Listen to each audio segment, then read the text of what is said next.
प्रेम से बोलिए शंकर भगवान की जय। मैया पार्वती की जय।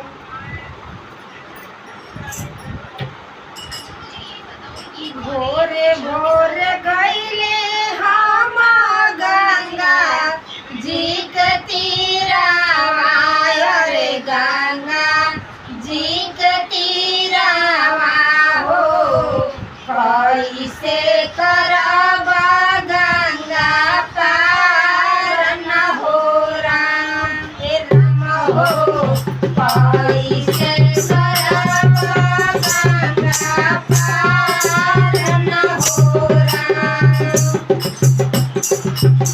गहरी बना दिया हो रेला जलावा, रे उमा रेला जलावा हो। कनिया देखत डरिया लागेला हो राम, हे राम हो। कनिया देखत डरिया लागेला हो राम।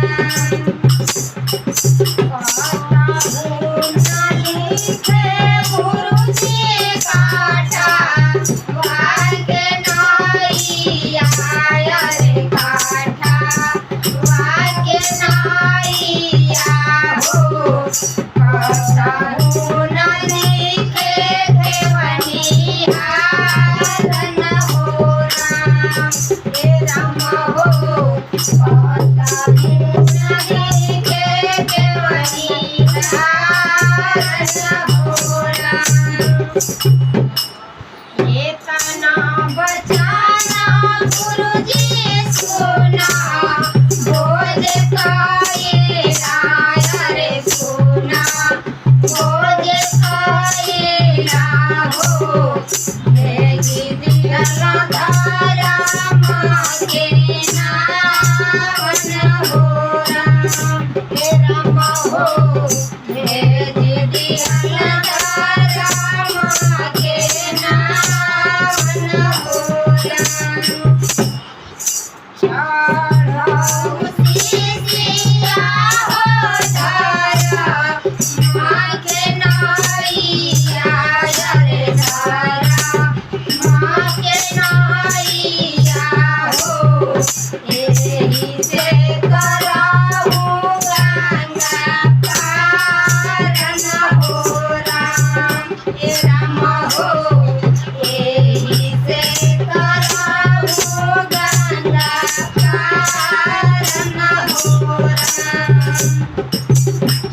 कैसे बैठे गुरुजी घाटा मांगे नैया, रे घाटा मांगे नैया हो।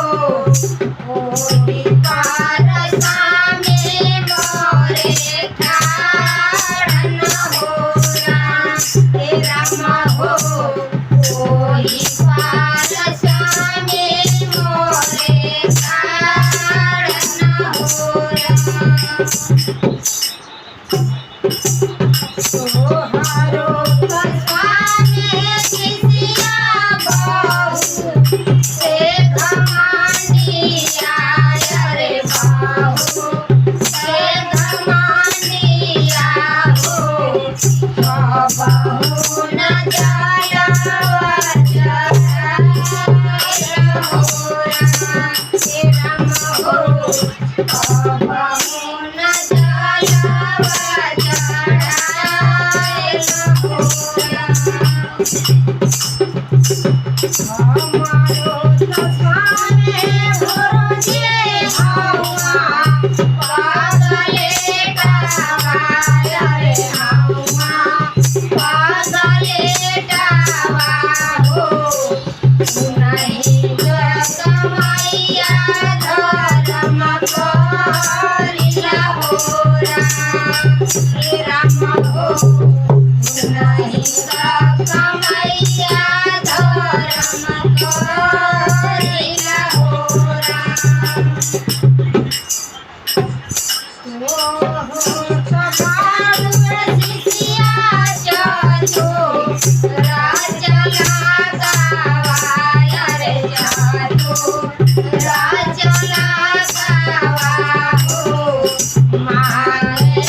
सुहागवा हो जुग जुग रहाई वासन हो राम हे राम हो जुग जुग रहाई वासन हो राम हे राम हो जुग जुग रहाई वासन हो राम हे राम हो जुग जुग रहाई वासन हो राम हे राम हो जुग